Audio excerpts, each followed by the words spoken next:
So dear friends, अब capital budgeting की दूसरी technique accounting rate of return ARR हम समझने की कोशिश करते हैं।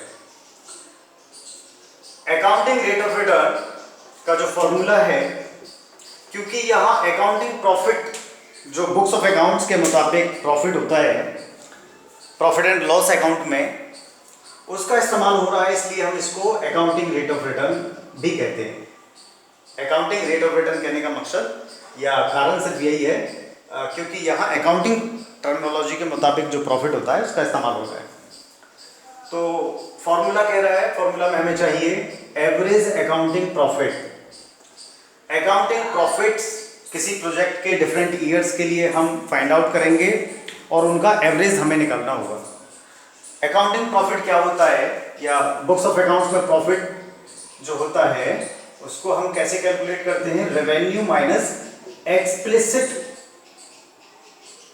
कॉस्ट जो होती है हमारी। एक्सप्लिसिट कॉस्ट मींस जो कॉस्ट हमको नजर आती हैं, जैसे मटेरियल, लेबर और जो ऑपरेटिंग एक्सपेंसेस बहुत सारे और भी होते हैं, वो सब काटने के बाद। और एक चीज डेप्रीशिएशन।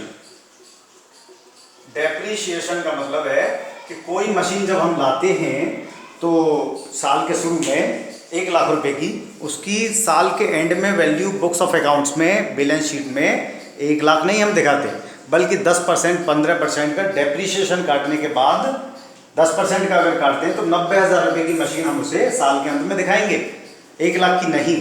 तो 10,000 रुपये जो उसकी वैल्यू में से घटा दिए, वो असल में इसलिए कि with the passage of time और विद द यूजेज हर मशीन और व्हीकल वगैरह की वैल्यू डेप्रीशिएट हो जाती है।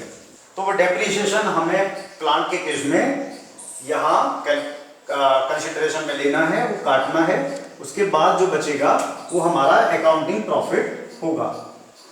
तो अकाउंटिंग प्रॉफिट कैलकुलेट करने का सिंपल तरीका कि सारी एक्सप्लिसिट कॉस्ट घटा दें, डेप्रीशिएशन घटा दें रेवेन्यू में से, तो जो बचेगा आपका अकाउंटिंग प्रॉफिट होगा। अकाउंटिंग प्रॉफिट तो हम यहाँ कैलकुलेट कर लेंगे इस तरीके से, लेकिन ये फॉर्मूला जो है, यहाँ दूसरी चीज है इनिशियल इन्वेस्टमेंट। तो एवरेज अकाउंटिंग प्रॉफिट आप कैलकुलेट कर लाए। इनिशियल इन्वेस्टमेंट के लिए या तो आप जो है इनिशियल इन्वेस्टमेंट लेंगे, तो जो प्रोजेक्ट में आउटफ्लो हो रहा है, इनिशियली आप इन्वेस्ट कर रहे हैं, वो अमाउंट 220 रुपये रख देंगे और 100 से मल्टीप्लाई करके परसेंट में ये ARR कैलकुलेट कर लेंगे आप। लेकिन कुछ एक्सपर्ट क्या करते हैं कि इनिशियल इन्वेस्टमेंट की बजाय एवरेज इन्वेस्टमेंट लेके चलते हैं। एवरेज इन्वेस्टमेंट के लिए क्या होगा कि जो इनिशियली इन्वेस्टमेंट आप कर रहे हैं या प्रोजेक्ट की स्टार्टिंग में जो वैल्यू है और एंड में जो वैल्यू होगी, उन दोनों का एवरेज निकाल लेते हैं। मतलब starting value plus ending value upon 2, उन दोनों का एवरेज लेके चलते हैं। लेकिन ज़्यादा जनरल या कॉमन है इनिशियल इन्वेस्टमेंट लेके आप चलेंगे। तो इनिशियल इन्वेस्टमेंट के जरिए हम कैलकुलेट करके देखते हैं इस प्रोजेक्ट का, प्रोजेक्ट ए का और प्रोजेक्ट बी का, एक हमें कंपेयर करके देखना है कि किसका अकाउंटिंग रेट ऑफ रिटर्न ज़्यादा है, और जो ज़्यादा अकाउंटिंग रेट ऑफ रिटर्न देगा उसी प्रोजेक्ट को हम लगाएंगे। और अगर सिर्फ एक प्रोजेक्ट हो तो ARR का इस्तेमाल करके हम ये चेक करने की कोशिश करते हैं कि क्या हमारे डिजायर्ड रेट ऑफ रिटर्न से ये accounting rate of return calculation के मुताबिक इस प्रोजेक्ट से ज़्यादा आ रहा है या कम दे रहा है। अगर हम चाहते हैं 25% और हमने यहाँ ARR कैलकुलेट करके देखा तो प्रोजेक्ट से निकल के आ रहा है सिर्फ 20%, तो हम ऐसे प्रोजेक्ट को नहीं लगाएंगे। बल्कि अगर प्रोजेक्ट 25 के बजाय 30-32% दे रहा है, 26% दे रहा है, तो हम प्रोजेक्ट को एक्सेप्ट कर लेंगे। ठीक है, तो ARR का इस्तेमाल करके सिंगल प्रोजेक्ट का अप्रेजल इवैल्यूएशन आप कर सकते हैं, या मल्टीपल प्रोजेक्ट्स हैं तो उन पे एक कंपैरिजन उनमें करके अच्छा प्रोजेक्ट, ज़्यादा प्रॉफिटेबल प्रोजेक्ट जो ज़्यादा ARR के साथ होगा उसको आप चुन सकते हैं। तो क्वेश्चन में आपको दिया है 2 प्रोजेक्ट। प्रोजेक्ट ए जिसका 3 साल का लाइफ है और पहले साल के शुरू में ही 220 रुपये माइनस, मतलब आउटफ्लो आप करेंगे, इसमें लगेगा।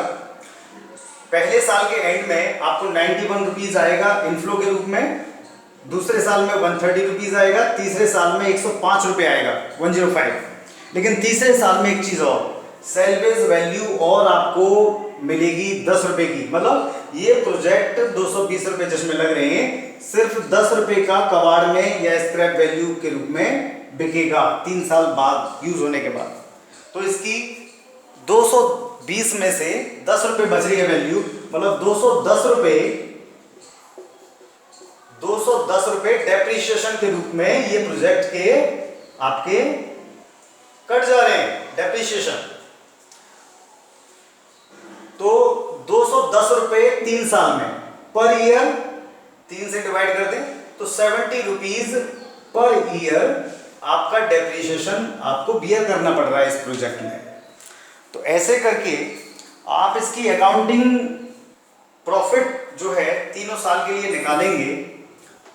और अकाउंटिंग प्रॉफिट कैसे निकलेगा कि जो भी इनफ्लो है उसमें से एक्सप्लिसिट कॉस्ट अगर दी होती तो उनको भी, और नहीं तो डेप्रीशिएशन तो आपको दिख ही रहा है कि 210 रुपये का डेप्रीशिएशन, मतलब 70 रुपीज़ पर ईयर का डेप्रीशिएशन आपको काटना है। तो इनफ्लो में से ये 70 रुपीज़ पर ईयर का डेप्रीशिएशन काटेंगे तो अकाउंटिंग प्रॉफिट आपको मिल जाएंगे। अकाउंटिंग प्रॉफिट्स तीनों साल के हम निकालेंगे। तो क्योंकि तीसरे साल के एंड में 10 रुपये सेल्वेज वैल्यू को मिल रहे थे और 105 रुपये वो इनफ्लो दे ही रहा है, तो 10 रुपये हम यहीं जोड़ देते हैं, तो 115 रुपये आपको तीसरे साल के एंड में टोटल मिलेगा। 105 रुपये का तो इनफ्लो देगा और 10 रुपये का वो कबाड़ में प्रोजेक्ट आपका बिक जाएगा, तो 115 रुपया मिलेगा तीसरे साल के एंड में। तो इन तीनों की सालों की अकाउंटिंग प्रॉफिट हम जान लेते हैं। पहले साल 91 का रेवेन्यू या इनफ्लो और 70 रुपीज़ का डेप्रीशिएशन, तो 21 रुपीज़ आपको बचे। दूसरे साल में 60 रुपीज़ आपको अकाउंटिंग प्रॉफिट के रूप में मिलेगा और तीसरे साल में 70 काटने के बाद 45 रुपीज़ आपको मिलेगा अकाउंटिंग प्रॉफिट के रूप में। ये 3 अकाउंटिंग प्रॉफिट हैं 3 साल के प्रोजेक्ट में। इनका एवरेज कितना बना, 21 प्लस 60 प्लस 45 अपॉन 3, ये आपका रहा 126 upon 3, 42 rupees average accounting profit निकल के आया। ARR के लिए आपको चाहिए एवरेज अकाउंटिंग प्रॉफिट, जो निकल के आया एवरेज तीनों साल के अकाउंटिंग प्रॉफिट का 42, और इनिशियल इन्वेस्टमेंट है 220 रुपया। 100 से मल्टीप्लाई करेंगे क्योंकि हमें परसेंट में चाहिए वैल्यू, तो ये वैल्यू आपकी 19.1%। 220 रुपये पे 42 रुपये दे रहा है, तो 100 पे कितना दे रहा है, 19 रुपीज़ आपको करीब करीब दे रहा है। ये पहले प्रोजेक्ट का, प्रोजेक्ट ए का आपका ARR आ गया, अकाउंटिंग रेट ऑफ रिटर्न। दूसरे प्रोजेक्ट बी का भी हम देखते हैं, तो यहाँ आपका आउटफ्लो हो रहा है 198 रुपये का और 18 रुपये का वैल्यू तीसरे साल के एंड में बच रहा है। डेप्रिसिएशन टोटल कितना हो गया, 198 माइनस 18, 180 रुपीज़ का डेप्रिसिएशन हुआ 3 साल में। 3 साल में 180 रुपीज़ का डेप्रिसिएशन पर ईयर कितना पड़ा, 60 रुपीज़ का डेप्रिसिएशन पर ईयर आप बियर कर रहे हैं इस प्रोजेक्ट में 60 रुपीज़ का। तो अब यहाँ भी हम अकाउंटिंग प्रॉफिट निकाल लेते हैं, तीनों साल का अकाउंटिंग प्रॉफिट।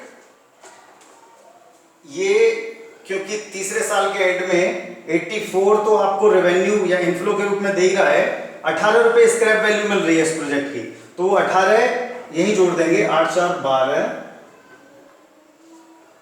हाँ 101 और 9 और 1 10, 102 रुपये टोटल आपको मिलेंगे तीसरे साल के एंड में। तीसरे साल के एंड में 102 रुपये, क्योंकि 84 रुपीज़ तो उसकी इनफ्लो था और 18 रुपीज़ आपका स्क्रैप वैल्यू। तो इस प्रोजेक्ट बी का अकाउंटिंग प्रॉफिट पहले साल में रहेगा 60 घटाने के बाद 27 रुपीज, दूसरे साल में रहेगा 50 रुपीज और तीसरे साल में प्रॉफिट रहेगा आपका 42 रुपीज। ये आपके अकाउंटिंग प्रॉफिट आ गए 3 साल के। इनका एवरेज हमें चाहिए फॉर्मूला में, accounting rate of return is equal to average accounting profit, तीनों का टोटल करके 3 से डिवाइड कर देंगे। ये आपका आया 27 प्लस 50 प्लस 42, ये बना आपका